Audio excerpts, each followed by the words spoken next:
En la Costa del Sol, donde el lujo y el crimen se mezclan, emergió un hombre cuyo nombre retumbaba en los salones más exclusivos y en los pasillos de los servicios de inteligencia de medio mundo. El hijo de un diplomático sirio y educado en las mejores universidades de Occidente y Asia, encontró en Marbella el escenario perfecto para construir un imperio al margen de la ley. Allí, formó un imperio de comercio internacional para traficar armamento destinado a las guerras y a organizaciones criminales. Esta es la impresionante historia de Monser Alcázar, más conocido por el apodo de Príncipe de Marbella. Monser Alcázar nació el 1 de julio de 1945 en Yabrut, un pueblo a 80 kilómetros de Damasco. Hijo de un cónsul y respetado diplomático, Monser creció entre embajadas. De esa infancia aprendió el valor de la discreción y la sutileza, saber hablar sin decir demasiado, negociar con manos invisibles. A los 18 años ingresó en la Universidad de Damasco para estudiar economía, destacándose por su brillantez al entender flujos comerciales y mercados internacionales. Buscando ampliar horizontes, viajó a Beirut en 1966, justo cuando la ciudad era apodada la París de Oriente, epicentro de intelectuales y negocios. Allí, cursó un máster en comercio internacional y empezó a codearse con hombres de negocios de medio mundo, aprendiendo técnicas de contrabando de perlas, antigüedades e incluso artefactos tecnológicos destinados a naciones en conflicto. El estallido de la Guerra Civil Libanesa en 1975 cambió su trayectoria. Mientras muchos abandonaban el país, Alcázar vio una oportunidad. Gracias a sus conexiones en puestos aduaneros que su familia aún conservaba en la frontera con Siria, organizó envíos clandestinos de fusiles Kalashnikov y explosivos, ganando reputación entre facciones palestinas y maronitas. Utilizaba documentos diplomáticos para encubrir cargamentos y recorría carreteras secundarias al amanecer, siempre bajo la protección de escoltas aduaneros que le debían favores. Antes de partir hacia Occidente, consolidó una red de mensajeros, estudiantes universitarios e intermediarios locales que transportaban maletas selladas con recortes de corcho para amortiguar el ruido de los fusiles y evitar inspecciones rutinarias. Con cada envío exitoso, su fama crecía en los círculos clandestinos, de la misma manera que lo hacía su ambición. Lo que había empezado como exportación de aceitunas sirias se transformó en sinónimo de armamento preciso y letal. Alcázar llegó a Marbella en 1979 con una sola maleta, pero pronto su nombre resonó en los salones de Puerto Banús y en los muelles repletos de megayates. Se instaló en una villa de inspiración nazarí. Desde allí definió una estrategia brillante: convertir el esplendor costero en una cortina de humo para un negocio que iba mucho más allá del turismo. Fundó 3 empresas que funcionarían como tapaderas. La primera se dedicaba a alquilar vehículos de lujo. Este concesionario no solo ofrecía vehículos de alta gama, sino que también sirvió para camuflar transferencias bancarias millonarias. Se cerraron acuerdos para envíos de armas bajo la factura de vehículos especiales. La segunda empresa ofrecía viajes de lujo en yates. Sus lujosos cruceros privados se promocionaban como la experiencia definitiva en la Costa del Sol, pero entre fiesta y fiesta, cargamentos de armas partían en las bodegas de los yates. Con itinerarios cambiantes y rutas secretas, esos barcos navegaban el Mediterráneo llevando munición, misiles y explosivos. Finalmente, la tercera empresa era Alcázar Club, un opulento club social camuflado tras un discreto portal en pleno casco antiguo. Bajo techos artesonados y luces tenues, se celebraban cenas temáticas con menús de lujo. Las cenas servían para cerrar tratos en la sala VIP con emisarios de grupos insurgentes como por ejemplo el Frente de Liberación Nacional o las FARC. El local también estaba dotado de un sistema de micrófonos que permitía a Alcázar enterarse de todas las conversaciones. Sus eventos sociales alcanzaron fama mundial. La prensa inglesa hablaba de la fiesta más exclusiva de Europa y la revista Hola le dedicó un reportaje titulado El árabe que conquista Marbella.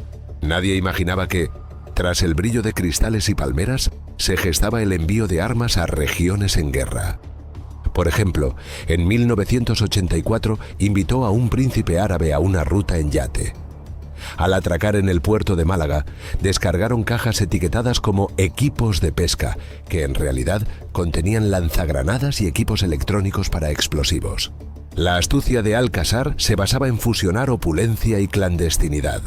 Sus escoltas, antiguos miembros de los grupos de operaciones especiales de la Guardia Civil, patrullaban en Audis blindados, mientras mensajeros locales transportaban piezas desmontadas de fusiles en estuches de instrumentos musicales. Alcázar tejió una red de suministros bélicos que desafiaba embargos y fronteras. Usó los astilleros de la costa andaluza como punto de partida y diseñó rutas que atravesaban el Mediterráneo hasta puertos secundarios de Turquía y Bulgaria. Los barcos, registrados bajo banderas liberianas o panameñas, partían al anochecer y se guiaban por coordenadas enviadas en código Morse. Los contenedores se camuflaban en cargamentos de aceitunas y aceite de oliva, y las bodegas de los buques acogían cajas selladas con resina para amortiguar el ruido de las cabezas de misiles Stinger y los lanzacohetes RPG.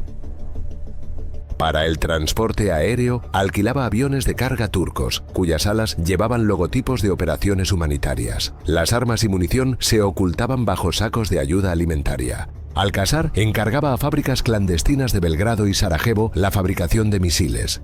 Allí, sus socios locales, principalmente exsoldados del Ejército Popular Yugoslavo, supervisaban la calidad y probaban algunos lotes antes de su envío.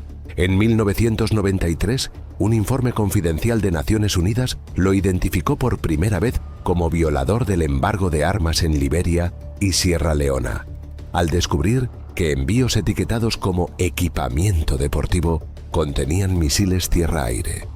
Sin embargo, su habilidad para operar en la sombra y la inacción de autoridades debido a tecnicismos diplomáticos permitieron que continuara operando hasta mediados de los 90.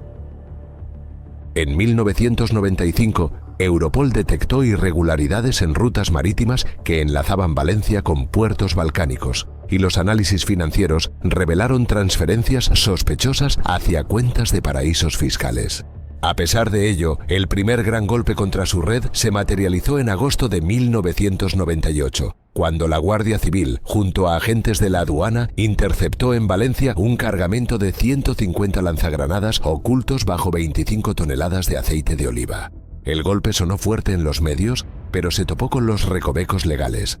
Durante el registro, los oficiales no sellaron correctamente los precintos, y los peritos designados por la defensa cuestionaron la autenticidad de las pruebas forenses.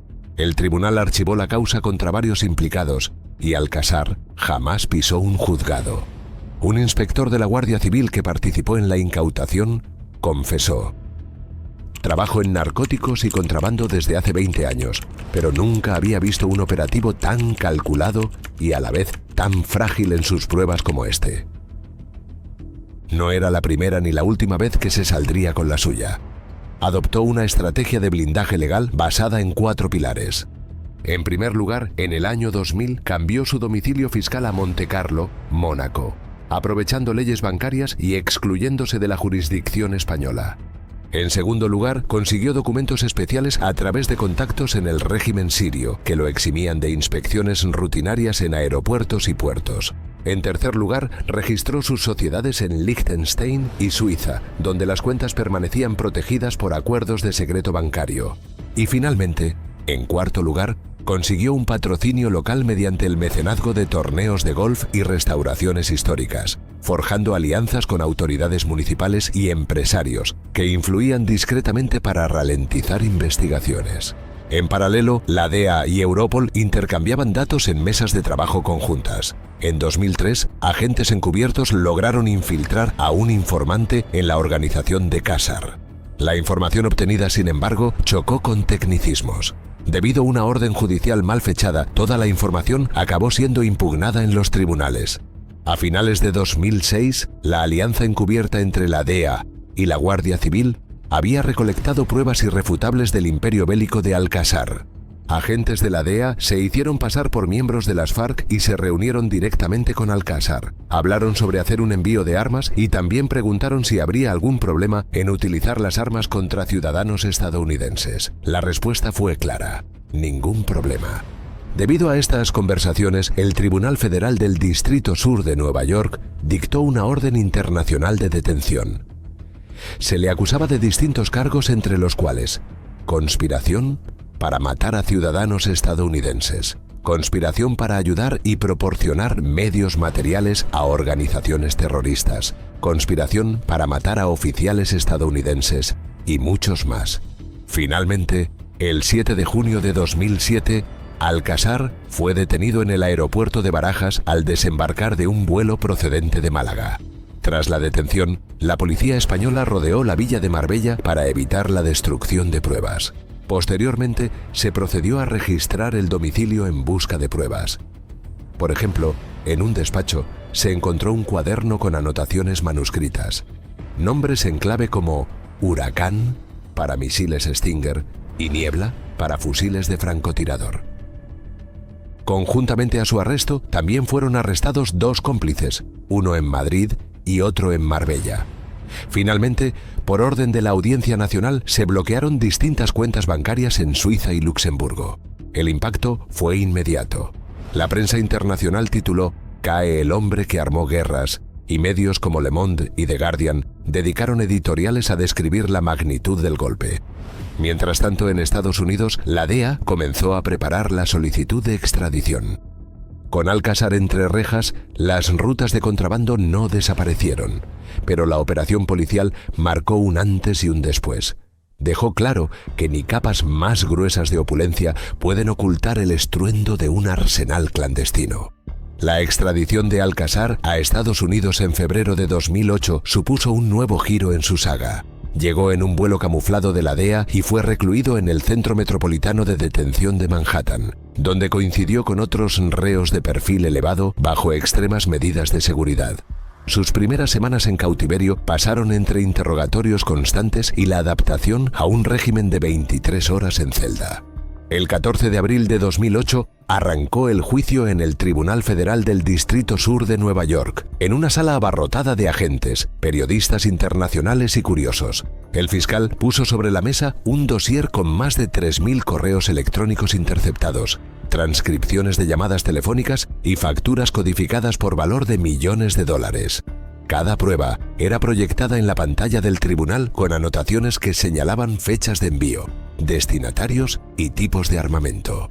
Un momento clave fue la comparecencia de un exagente del Mossad que, a puerta cerrada, testificó sobre contactos de Alcázar con redes de contrabando en Siria y Líbano, aportando mapas con rutas de camiones y nombres en clave. La defensa, coordinada por un equipo de abogados neoyorquinos y españoles, intentó desacreditar la fiabilidad de las pruebas. Cuestionó la legalidad de las escuchas autorizadas en Europa. Argumentó que las facturas podrían haber sido falsificadas por rivales y acusó a la DEA de trampas procesales. Sin embargo, la Fiscalía replicó cada objeción con nuevos documentos de agencias internacionales y testimonios de agentes infiltrados. El veredicto llegó en 2009. Culpable por todos los cargos de conspiración para suministrar armas a organizaciones terroristas y contrabando internacional de armamento. El momento más duro se vivió durante el anuncio del jurado, cuando Alcázar bajó la cabeza y apretó los puños, consciente de que su imperio se derrumbaba. En la imposición de sentencia, el juez pronunció unas palabras que resonaron en todo el salón. Usted no es un comerciante ordinario. Ha jugado con la vida de miles de inocentes. La pena fue de 30 años de prisión y 15 de libertad supervisada. Pocos días después, fue trasladado a la Penitenciaría Federal de Terre Haute, Indiana. Allí, los primeros meses fueron los más duros. Sometido a régimen de aislamiento provisional, despertaba a las 6 con golpes en la puerta y pasaba el día en una celda de 2 por 3 metros con apenas una litera y un retrete. Tras evaluar su perfil de seguridad, fue movido al ala general, donde recibe un salario simbólico de 10 céntimos de dólar por hora en el taller de carpintería y accede a un minúsculo patio de recreo de 3 por 5 metros. Así cerró uno de los juicios más mediáticos. El príncipe de Marbella pasó de palacios con vista al Mediterráneo a barrotes en el corazón de Indiana. Encerrado en una celda de máxima seguridad, Montser Alcázar es hoy objeto de documentales de la BBC y Netflix, y su historia se estudia en facultades de criminología de todo el mundo.